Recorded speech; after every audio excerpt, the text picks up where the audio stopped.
Hello, it's you Willie once again, coming back to you. It seems like our system is slowly collapsing and falling apart all around us. While the media and the government virtue signals to us and plays on our heartstrings, what really holds us together, the infrastructure, the financial systems, they're all falling apart. And nobody takes responsibility for it. Who cares? Who cares? Doesn't matter. Who cares about inflation? Who cares about the gas crisis? I care about racism. I care about virtue signaling. Anyways, the first article I'm going to go into, if you haven't heard, there's a gas crisis going on. It's affecting the southeast of America. So places like South Carolina and Virginia are getting hit the worst. It seems like a lot of places are out of gas, and it's not too big of a deal right now, but it's forecasting the future. It's showing what can happen and will happen if we continue down this path of negligence. Major metropolitan areas have also seen vast gas shortages, including Charlotte, Raleigh, and Greenville, as well as in Norfolk and Atlanta, according to Patrick Dehan, Gas Buddy's head oil analyst. The overall panic has also prompted the price of gas to jump. We've already seen higher gas prices, Tiffany Wright, a spokeswoman for AAA in the Carolinas, said on Tuesday. They have gone up as high as from anywhere from 3 cents to 10 cents overnight, she added. The governors in Florida, North Carolina, Georgia, and Virginia have declared states of emergency as of Wednesday and have moved to ease transportation guidance. For example, Georgia Governor Brian Kemp temporarily cut the gas tax in his state, while also suspending any weight restrictions on trucks that would be moving fuel. Ron DeSantis issued an executive order that indicates that he would call on the National Guard if needed. But with another crisis brewing, labor shortage, gas stations have bumped into logistical hurdles in getting fuel, as there is a massive scarcity of truck drivers. The White House said that federal agencies are working swiftly to respond to the fuel disaster, urging drivers to only get gas if they need. Some consumers, however, are panic buying, hoarding gas in the event that fuel grows completely depleted. But the Biden administration confirmed that the pipeline will be operating normally soon. Our top priority right now is getting the fuel to the communities that need it, and we will continue doing that, everything that we can to meet the goals in the coming days, Transportation Secretary Pete Buttigieg told reporters. We're working around the clock with our federal, state, local, and industry partners to respond to the Colonial Pipeline cybersecurity incident, Deputy Energy Secretary Dave Turk said in a video statement on Tuesday. The Department of Energy said that officials will transport fuel by train or ship if necessary. Experts noted that the pipeline production and operation should return to full capacity by the end of the week. Gas prices, however, may continue to surge as consumers turn to driving during the months. Well, yeah, like I said, it's not the biggest deal in the world, but it is scary because I feel like it's foreshadowing what's going to happen in this country. Right now, there's a lack of responsibility being taken. Our government isn't doing anything to actually provide for the future of this country. They're trying to exploit it for its last resource. Biden's already proposed another $4 trillion in spending after $2 trillion that he passed after Trump's $2 trillion. And look, I'm no expert in the economy, but it's looking scary, man. And we have people not working. And what happens if this gas crisis turns into a food crisis? What if, for some reason, like what happened in the Dust Bowl, where people couldn't farm because they had screwed up all the land, and then the Dust Bowl happened and they hit a depression? What happens? We're on the brink of collapse, but nobody seems to care. Everyone's just la-di-da-di-da. But I guess reality will check itself, and we will learn our consequences. Our infrastructure sucks. The roads suck. The pipelines suck. Biden canceled the pipeline. I forget which one it was called in the beginning of the year. They don't care about America. They care about going and getting their oil from the Middle East and doing deals and making money and selling weapons. But when America's in trouble, Oh, America. We don't need to worry about that.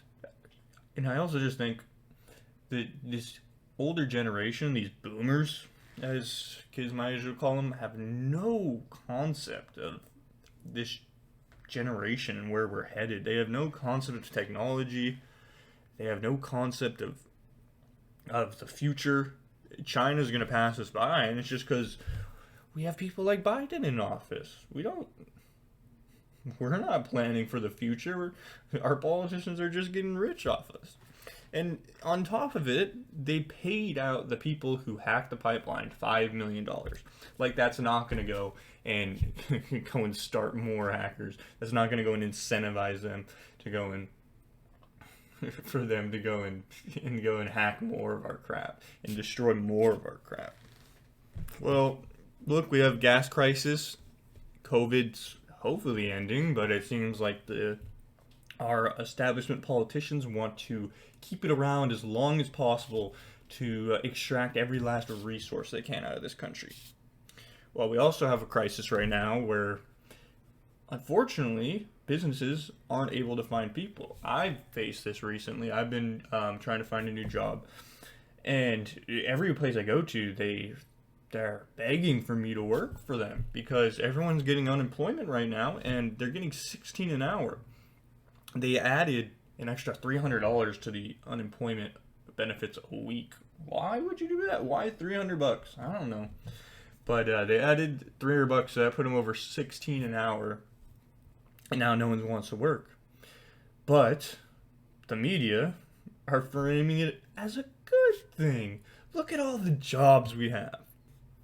Look at this article from ABC News. Biden responds to disappointing jobs report. A long way to go.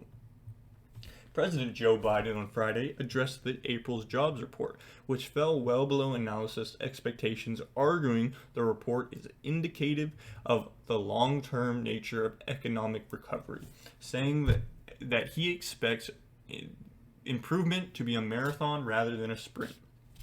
Many economists expected nearly 1 million jobs to be added to the economy in April, but the total was just 266,000. A significant slowdown in growth. You might think that we should be disappointed, but when we pass the American Rescue Plan, I want to remind everybody it was designed to help us over the course of a year, not 60 days a year. Biden said, "We never thought that after the first 50 or 60 days, everything would be fine." Biden noted that some provisions, like aid to state and local governments and funding for restaurants, are rolling out now, and the effect of those programs on the economy aren't being felt yet. The point is likely to fuel Republican arguments that no more government spending should be approved until effects of the last package can be understood. Biden has spent much of this week pitching his nearly $4 trillion jobs and infrastructure plan across the country.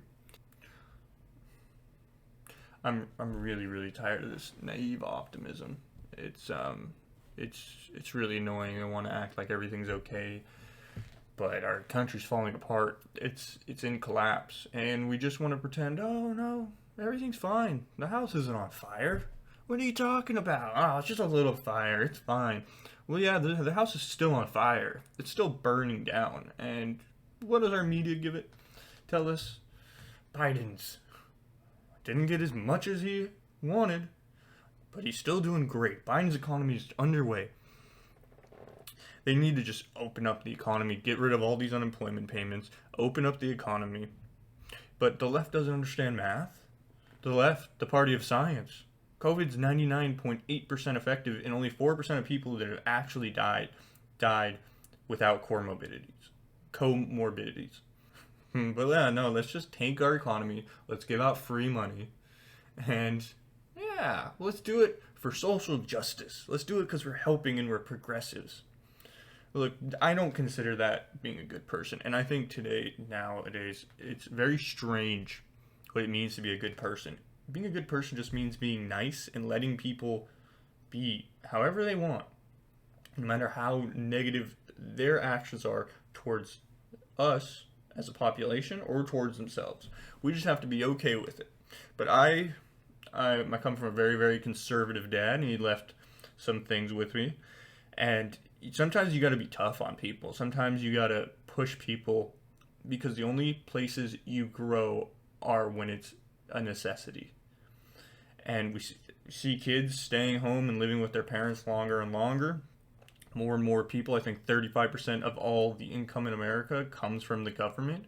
People are getting reliant on the government while our system's falling apart, and we have leadership that's just telling us, oh no, it's okay, we're protecting people that can't protect themselves, we're helping the weak. No, you're not helping the weak. You're making people weak and getting them reliant on you so you can buy their votes. But no, the left will never, ever admit to it, because if you're on the left, you have to consistently and constantly be moving so far over and be so okay with everyone else's decisions that you can never call people out and say they're doing something wrong. You just have to live in this fantasy land where no one's honest with themselves and no one tells the truth. But who cares? Biden was also blunt in addressing a major question raised by a jobs report. Do generous unemployment benefits have a major effect on how many workers are willing to rejoin the labor market? No, nothing measurable, Biden said. Biden touted the success of his administration's economic recovery, citing the 1.5 million new jobs that have been created during his time in office. Biden also defended his massive COVID-19 relief package that was signed into law early March, which provided $1.9 trillion in funding.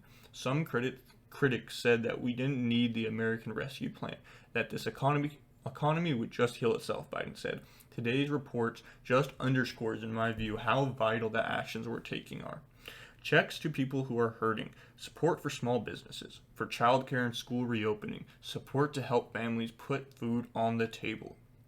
Republicans on Capitol Hill have pinned blame for slow job growth on Biden's COVID-19 relief benefits, including an additional $300 per week in unemployment for disincentivizing workers from re-entering the labor force.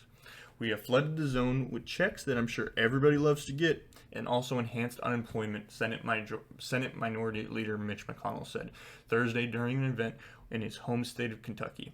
And what I hear from business people, hospitals, educators, everybody across the state all week is, regretfully, it's actually more lucrative for many Kentuckians and Americans to not work than work.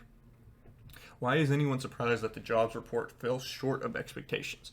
I told you weeks ago that in Florida, I hear from small businesses every day that they can't hire people because the government is paying them not to go back to work, Senator Marco Rubio, Republican from Florida, tweeted Friday in the reaction to the jobs report. Biden said that despite some employers struggling to fill jobs, the April jobs report shows that there is a much bigger problem. Let me ask you a question. If you're getting paid $15 an hour to stay at home and not do anything, how much would it take for you to go into work? Do you think someone who works at McDonald's is going to go back into work for $1 less? No. And we've been doing this for over a year now. What happens when the time comes when we have to cut off the stimulus, cut off the unemployment, and all these people have to go back into a workforce where there's no jobs because we either burned them down or we ran them out of business because of COVID? What's going to happen then? But we don't like to think about the future anymore. That's too hard. I'd rather be a hedonist and worry about now. And who is this going to hurt? This is going to hurt the red states, the states that stayed open, the people that are honest, hardworking, who do what they're supposed to do, who don't take a handout. And it's going to be on the backs of a bunch of people who are portrayed as weak. People aren't weak. People are a lot stronger than we think you are. And like I was saying a little bit ago, we need to be tough on people. You got to force people into tough situations because that's the only time you grow. But we've seen to forget that, and we've seen to get so soft as a country and had it so easy that we can't tell somebody, you have to go to work. Go work. Look, this left is real stubborn. And they love it. Oh, free money. Free money. We're taking from the rich, giving to the poor. You're not really taking from the rich. You're taking from the upper middle class. And people who make basic income. People who make like $1 million a year. Yeah, sure, they're really wealthy. But most of those people work to get where they are. They're not these billionaires that everyone hates that exploit our financial system. Those people don't pay taxes. Those people don't pay anything. Those are the people paying off the politicians. No, you're hurting the people in they make like 250 to like $2 million. And reality, what is that? What kind of difference does that make? Oh, maybe they go on a nicer vacation. Maybe they get to drive a BMW. Maybe they get to have a nicer house and go and have nicer things. But they're not like so rich they're in another planet. But the left won't admit this. The left is so stubborn. They got it wrong. We need to open back up the economy. We need to cut off the stimulus and try to salvage what we have. But it doesn't seem like our government really cares about that. It seems like they rather watch this country split into two. Biden said despite some employers struggling to fill jobs, the April jobs report shows is that there's a much bigger problem. The data shows that more workers are looking for jobs and many can't find them. While jobs are coming back, there's still millions of people out there looking for work. And the idea that they don't want to work, most middle class, working class people that I know think the same way my dad did. He used to say, and I know I'm repeating myself, but I'm going to continue because I think it's critical. A job is a lot more than a paycheck. Democrats and others make the case that reason instead is likely due to the pandemic, lack of childcare, schools either closed or only partially open, and general health concerns over returning to a workplace setting. The White House argues that despite rising vaccination rates and state and local governments lifting restrictions from businesses, the economic scaring of the pandemic will not be quickly reversed. The long-term economic aid from the government will be necessary. Biden, who has spent much of the week traveling the United States to sell his American Jobs Plan and Families Plan, which would pump nearly $4 trillion in government spending into the economy, said that those proposals would be needed to improve economic conditions. And the American Rescue Plan is just that, a rescue plan. It's to get us back to where we were. But that's not nearly enough, Biden said. We have to build back better. That's why we need the American Jobs Plan proposed, to put us in a position where we can build back better, to reclaim our position as the leading and most innovative nation in the world and win the future, the 21st century. Biden has been working to convince Republican lawmakers and voters alike to support his jobs and infrastructure plans. One of the two packages, the American Families Plan, focus on subsidizing childcare and creating universal free preschool for 3 and 4-year-olds, efforts that could encourage parents who have dropped out of the workforce during the pandemic due to lack of childcare to get back to work. Women have disproportionately borne the burden of this pandemic's effect. You see how they add that at the end? Women have taken the burden of this pandemic. Look, everyone's been screwed over. Everyone's life's been turned upside down.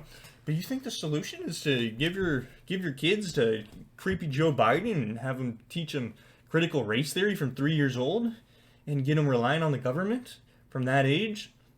Get them indoctrinated so we can turn out to be like China, a bunch of walking zombies? I don't think so. All these plans, the American Families Plans, the Rescue Plan, and the Republicans do this too, but it's all designed to sound good to low information voters. So they think Joe Biden is trying to help people, but really these packages are disguised as ways of getting people on the Democrat plantation. Unfortunately, if you're a low information voter reading this, yeah, it sounds amazing. It sounds like Biden's doing a great job. Yeah, maybe there's some truth to people not working, but most people are good. Most people work hard. Most people are hard and honest. Meanwhile, we have entire states of people just sitting at home, doing nothing, tearing this country apart, destroying our economy, and Biden's proposing $4 trillion in tax. We have a gas crisis. We have inflation on the rise. We're on the brink of a civil war. I just really wonder when people will realize they're being lied to. I've been thinking about this a while, and I don't truly understand, but why do people care so much about what people say instead of how they act? It's been like this since I was a kid. I've noticed it. And I've been thinking, and I think it's due to softening of our culture. I think people rather be in fantasy land in their own little bubble in their head rather than saying the truth. So when you tell them the truth, no, he's mean, he's scary, he's a conspiracy theorist, he's racist, he's a bigot. When will we learn? I guess we're gonna have to have a depression and ruin this country before we learn. Meanwhile, the Fed is printing millions and billions and trillions of dollars to stimulate the economy. Look, I don't know much about the economy. I'm starting to learn a little bit about it. But what I do know is that the people who run the Fed are not God. And sooner or later, this is all going to come crashing down. They claim right now it's just transitory inflation. Look, man, I hope, but I have the way this country's going, the way our government runs this place, I do not think that's the case. We have the highest inflation since 2009. So I think it's up 10% in April. Like I just told you, we have people just not working, not doing anything, and it's not even about the money I care so much about. It's just getting them relying on the government while this government takes over and it ruins this economy, and so they can have control over like the communists do in China. Well, we'll see how everything starts to play out. Like I said, really hope it's not real inflation. Really hope this could stay alive for the next 4 years, but looking kind of bleak. Well, there's this interesting statistic. So basically, when people's budget, 40% of their budget starts to go to food, 40% of their income to budget goes to food, they start to have social unrest. Now, that's not like in America, but if hyperinflation does happen, and we've already seen tons of social unrest, what happens then? What happens to our supply chains? It seems like we're one more big event away from everything coming and crashing down. You can manipulate reality for a long time. Hitler did it. Soviets did it. You can manipulate reality for a long time. But sooner or later, objective reality comes and overtakes your fantasy world that you've constructed for whatever reasons, selfish, evil reasons you want. So, we're going to have to wait. I'm not a big fan of systemic solutions. I'm a big fan of a mass group of individuals all chipping in to create something great. And that's what I think we had with America. But we've lost sight of that. We've lost sight of responsibility. We've lost sight of the individual. We've lost sight of doing your part. And we're going to learn our lesson. And also, all these, they're big, why they say it's a big bet. I've looked into why they assume it will only be transitory, and they're not too strong. They're like more like contingencies. It's like more like if this happens and if that happens, then we'll be fine. So I think we're headed towards, I don't know where we're headed towards, but it's looking scary. What do we do? Me, I am a big fan of Bitcoin. I do think it's the future. If you don't know what Bitcoin is, it's basically decentralized currency. And the way our system works is we have banks. Let's imagine two banks. You have one bank over here and one bank over here, and they say you have this much money, and you send money over to that bank, and then so they know, they go and tell their ledger in the middle, okay, he only has this much, so take that much off. So there's a middleman, and the middleman are the banks. So when you swipe your card, that message goes to a bank, and they go and mark it off. And we don't actually have any of that cash. It's all, I don't know, if everyone went and wanted to get the cash out, they're just like, I don't have it. It's all printed. It's all fake money. Dollars are antiquated. They're going away. They're for Democrats. Dollars are antiquated. They're only for Democrats. But, yeah, I think it's really special. And do your own research, but it's basically one Bitcoin is, or whatever transaction is just It's just proof that you have something. And when people mine, the reason why it's lucrative is they're solving equations to prove that Bitcoin, where that Bitcoin belongs, and prove that Bitcoin's real. And it goes a lot more in depth. And I don't know enough about it to be teaching about it, but I'm trying to learn. But highly, highly look into that. And right now it's on the decline because of a fella named Elon Musk. And this is the last story. Dogecoin up 20% after Coinbase, Elon Musk's announcements. On Thursday, cryptocurrency trading platform Coinbase held a first quarter's earnings report in which it said that it was planning to list Dogecoin with the next 6 to 8 weeks, according to reports.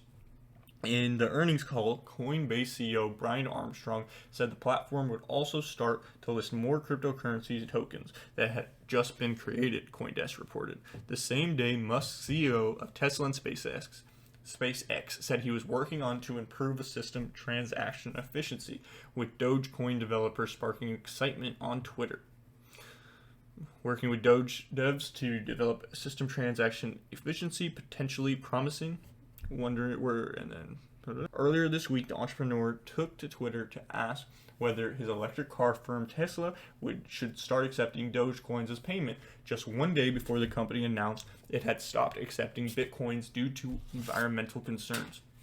Tesla stated it was concerned about rapidly increasing use of fossil fuels for Bitcoin mining and transactions, especially coal, which has the worst emissions of any fuel. Cryptocurrency is a good idea on many levels, and we believe it has a promising future, but this cannot come at any great cost to the environment. Bitcoin crashed in a price a day later. Cryptocurrencies in general are infamous for their price volatility, and experts have previously warned Newsweek about the risks of investing in the technology and speculative nature of their value. Look, go ahead, be my guest, have fun with all these cryptocurrencies, but it's all gambling. None of them are worth anything. The reason why Bitcoin is worth money is because it's decentralized. And we're seeing the fall of the American financial system. We're seeing the fall of the world. And Bitcoin, no one can take it from you. You actually own it. You have your own password, you have your own keys, and you can go and walk around. And as long as you know that password, you can bring money with you wherever you go. Nobody can take it from you. No one can steal it from you. The government can't print more of it. It has a limited supply. It's basically digital gold. And the reason why I'm such a big proponent of it is because I'm seeing how the economy is collapsing and how Bitcoin answers every solution. Like I said, these Dogecoin, it's all a bunch of horse crap. It's all gambling. And as far as Elon Musk talking about Bitcoin being bad for the environment, I want to show you this cool, neat little project. The Sun Exchange. Sun Exchange is basically solar panels, and the extra energy goes to mining for Bitcoin. 1. Sourcing our solar projects. Sun Exchange identifies schools, businesses, and organizations that want to go solar. Our solar engineers work in local solar construction partners to carefully evaluate proposed solar projects and ensure they meet our core criteria: economic and technical viability, social and environmental responsibility. Buying solar cells. Once solar projects have been accepted as viable and responsible, we run a crowd sale for the solar cells that will power the project. Any individual or organization anywhere in the world can sign up to be a Sun Exchange member and buy solar cells, even starting with a single solar cell.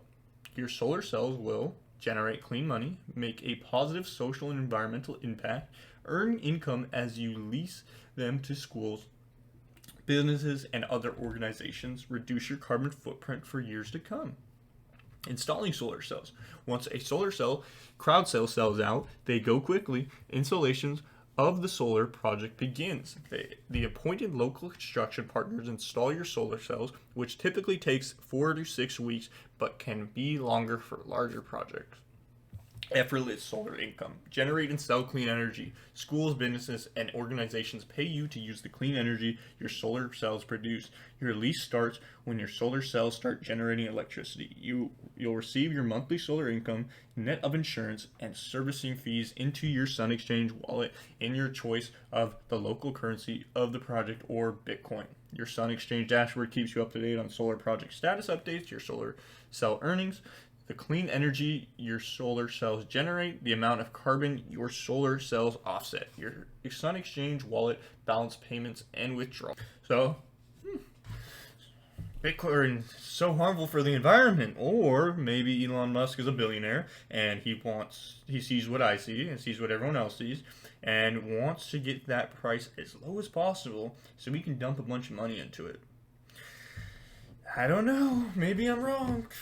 Bitcoin, I think it's a really, really great price right now. I think it might go down to 45,000, maybe 43. We'll see. Maybe not. I think maybe it's the cat's out of the bag. People know what its future will be. I do believe one day it'll be the world's reserve currency, and I think it's good money. I don't think it's evil. You don't get Bitcoin from killing people and bombing people. You get Bitcoin from mining it or getting it honestly. And you can't take it from anybody. It's yours. Individual autonomy. Things are going to get bad over the next 10 years. I don't know what's going to happen. But there's a future on the other side. There's great, great pastures on the other side. And if we can just make it through this, and we can, if you're witnessing what's going on, get your crap together, start figuring out what you want to do with your life, focus on the future, stay up to date with what's going on, and when this all passes, it's going to be the next Renaissance. That's just my guess. If you did enjoy, I know I'm still getting used to it. Don't take any of my advice. I'm a high school dropout, but I hope you enjoy. If anyone sees this, subscribe. If you didn't like it, let me know why. All right, have a good one.